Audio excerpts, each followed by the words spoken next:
Hi, welcome to Grateful Acres Farmstead. We are making some chicken bone broth today. It's so good for you. And then after we make this, I'm going to show you how to can it. So let's get to it. Alright, so in this pot, this is my 23-quart pressure canner. In here I've got chicken feet, chicken necks, onion scraps, celery scraps, a few bell pepper scraps. There's chicken carcasses as well as rabbit carcasses. I'm going to add, now this is going to make a lot of broth, so I'm going to add quite a few peppercorns, like about a quarter cup.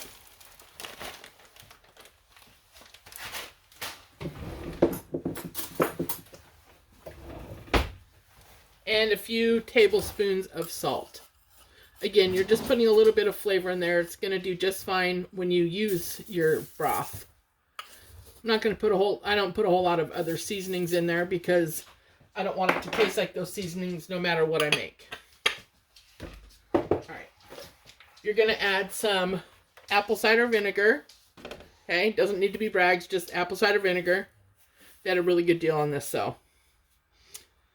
As long as it's a good organic with the mother. So it's about a quarter cup only because I'm making so much.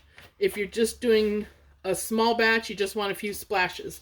This helps pull all of the minerals and nutrients out of the bones. Alright, then I'm going to cover up to this top line with water. I'm going to make sure I cover everything with water.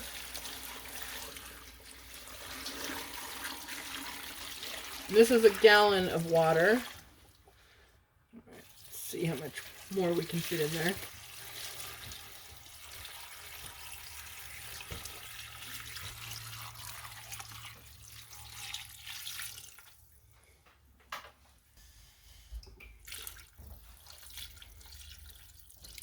Alright, so I fit 2 gallons of water in there. And that's going to cover everything. I'll just push it down here in a moment. Make sure everything is submerged. There we go.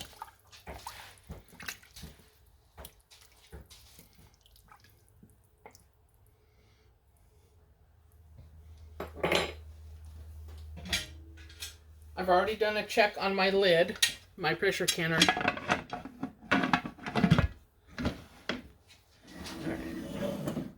Set this over here and I'm going to put it on high. Because most of my carcasses and stuff were frozen, I'm just going to warm it up a little bit so that this isn't on high right away. So as soon as this just warms up a bit, I'll put it on to high. And I'm going to put the weight on it immediately.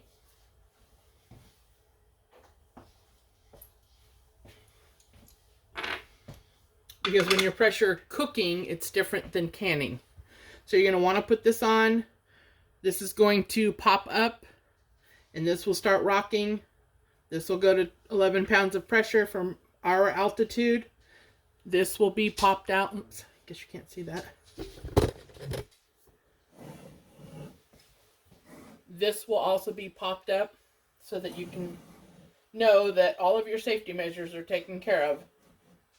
Once this hits 11 pounds of pressure, and this is rocking back and forth gently like this, then I will go ahead and start the timer, and I'm going to cook this for probably an hour and a half. And then I will bring you back and show you what I do next. Alright, our bone broth has been cooking in the pressure canner, used as a pressure cooker, for an hour and a half. After it was brought up to pressure.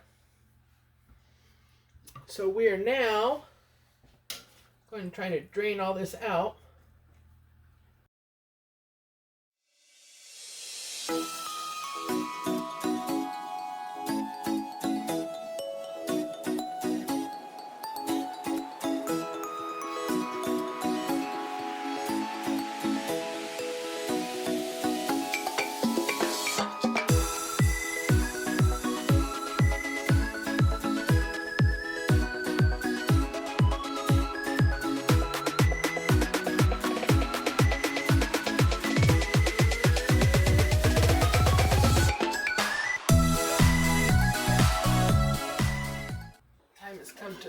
pour the rest of this out.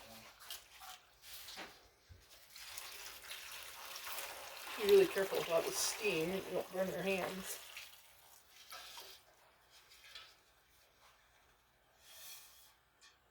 So we're going to move this over. So this is where we're going to pick up on our canning video. Alright, so we're going to fill our water to that bottom line right there. That's for canning.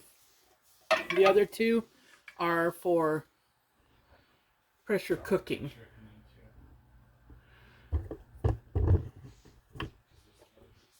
So, this is just our tap water.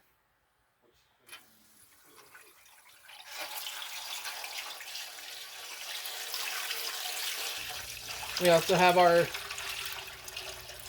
tray in the bottom, our little plate, so that our cans are not sitting on the bottom of the canner without something separating it. So I have everything set up. We've strained our chicken bone broth, and that's sitting over here warm, just waiting for us to put it in jars. Going to turn the stove on to a low so that these will warm up at the same time. I've already gone through the process. They're clean jars. I've checked all the rims to make sure that there are not any cracks or chips in the rims. So all these are going to warm up, including the jars. We have all of our stuff out for doing that, except for a towel if you want to put that hot jar on this cold counter. So we've got a ladle to scoop out the broth. We've got our funnel. I like to have a plate to keep things on so it keeps it a little more sanitary, clean. We have our lids just sitting in some hot water right here. And I did alternate the direction of the lids, if you can see. One's this direction, the next one faces the other direction.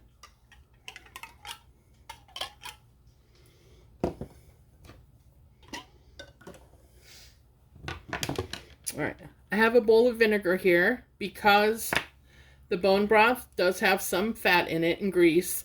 Then I want to use vinegar to wipe the rims before I put the lid on.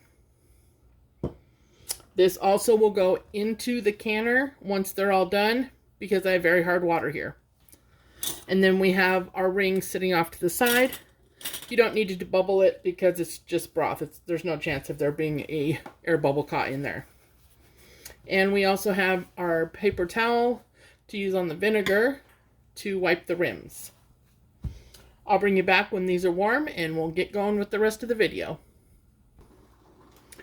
Alright, the jars are ready. I'm going to start getting those. I do have my jar lifter. So I'm going to take one jar out. I'm going to put the funnel in. I'm going to scoot it a little bit closer to my broth over here.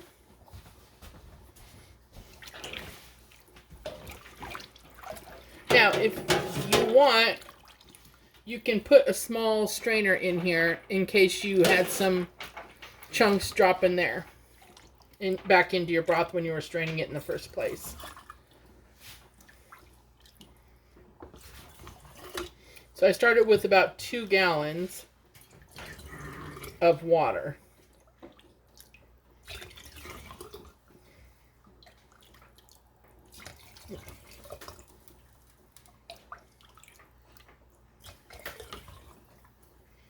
Man, this broth looks so good.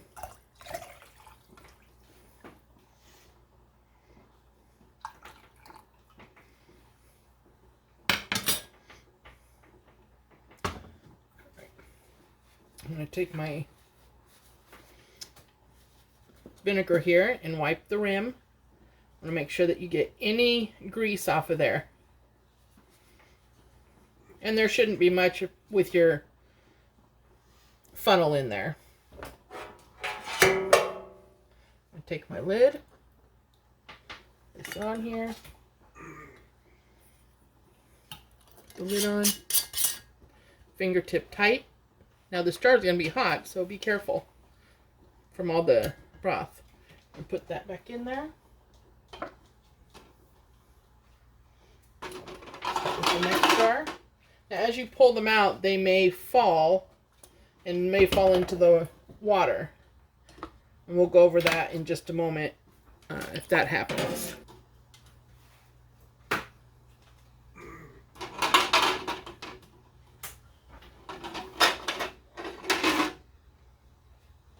Alright, this does not have water in it, but I want to show you how to properly do this if there's water in your jar from the canner. You're going to want to make sure that you hold your jar horizontally like this. Okay? The water will spill out in between here. Can you see that? Sorry. Not very good there. You want the water to come out here and in between. Okay? You do not want it this way, because as you pour it, the water's going to slide down this and burn your hand.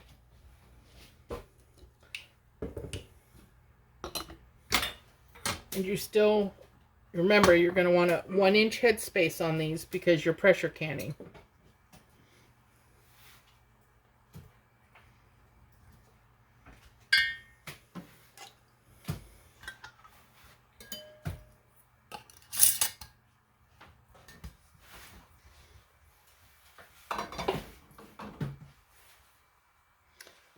Alright, now don't forget, I'm going to take this vinegar and I'm going to dump it in here.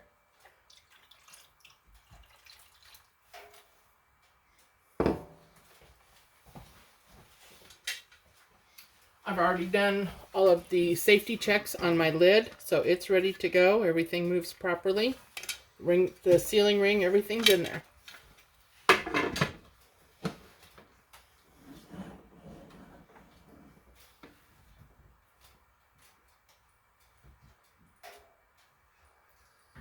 Going to slightly turn the heat up, and I'll bring it back at the next step.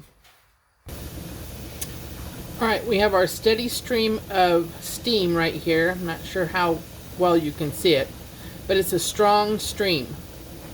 Say that fast 5 times. So we're going to set our timer for 10 minutes. At the end of that 10 minutes, then I'm going to put my weight that is appropriate for my altitude. I have 10 pounds of pressure. This is 5 pounds. This ring adds another 5 pounds. That makes it 10. And there's another ring that I can put on there that will make it 15 pounds. So as soon as that timer goes off, I'm going to put that on. And I'll be back. Alright, the timer's gone off. You can see that this has popped up. That means that there's enough pressure pushing up on the bottom of the little thing here. There's pressure pushing up that's holding it up there. So put this on. Our dial here is going to go up to 11 pounds of pressure, between 10 and 11. If I need to adjust the temperature on the stove, then I'll do that so that it holds a 10 to 11 pounds of pressure. I'm going to do that for 25 minutes for quarts of bone broth. If your temperature ever goes below the pounds of pressure you need, then you need to start over. You must adjust it back up to the right pounds per square inch, your PSI. So you need to adjust it back up, your stove, until you hit the right PSI. Then you will start your time over. So you really want to make sure that when you are doing your gauge, that it's not dropping below what you need at any time during your processing time. So this is going to start rocking when it reaches the 10 pounds of pressure. At that point, I will start my timer. Alright, so you can see my thing jiggling. It has reached 11 pounds of pressure. I've adjusted it. I'm going to set my timer for 25 minutes. And I have adjusted my stove so that the heat stays pretty regular, or the jiggler stays pretty regular, and that my temperature stays between 10 and 11 pounds of pressure. Alright, the timer's gone off, so I'm simply going to turn my heat off. If you have a glass top or an electric stove, then you're going to want to move the canner to the side that it's not being heated on. Gas stove, you can just turn it off and the heat immediately stops. Now I'm going to, sorry, I wanted to make a note. I forgot to tell you.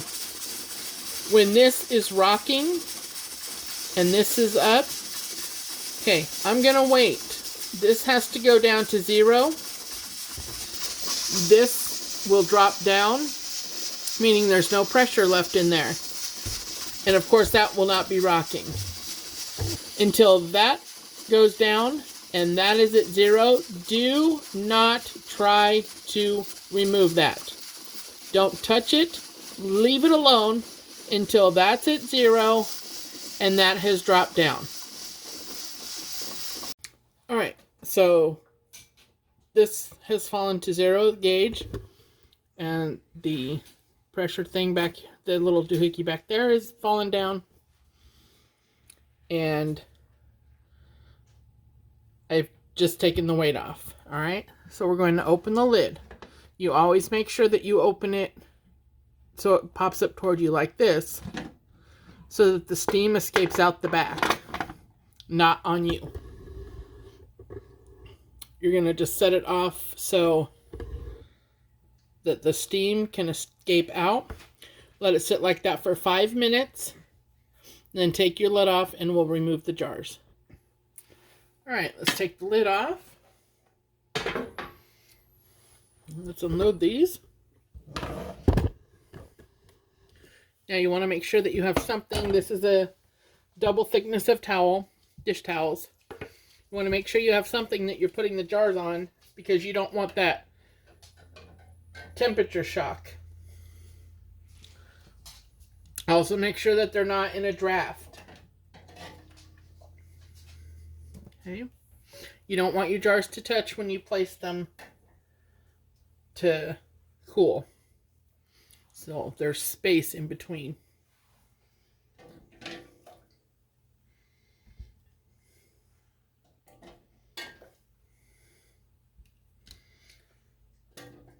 And as the air escapes out of them, it will suction the lid down, and the little, you probably can't see it, but the little bubble in the middle, the button top, will depress down, and you'll hear the ping. You will wait 12 to 24 hours until these have cooled down. You leave them alone. Do not touch them. If it's in a drafty area, I just drape a towel over it if there's a draft. You will wait for those 12 to 24 hours. You will then remove the rings, wash the jars, the lids, in case anything is spilled out over the jar. Wash them, label the top with what's in it and the date. Do not store them with the ring on there. You will have controversy whether or not to put it on there. I do not. If you do have any that don't seal, by the time they're cooled down on the counter, then you'll need to put those in the refrigerator or use them immediately. You probably can't tell. So this one and this one, we're going back and forth. So these are still not sealed, but the rest of them have sealed already.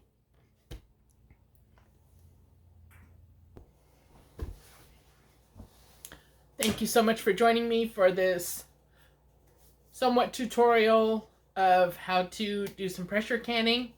I hope you enjoyed it. Thank you for clicking the thumbs up, sharing this with anybody you think might enjoy it or it might be helpful to. Subscribe. All those things are greatly appreciated. Have a blessed week.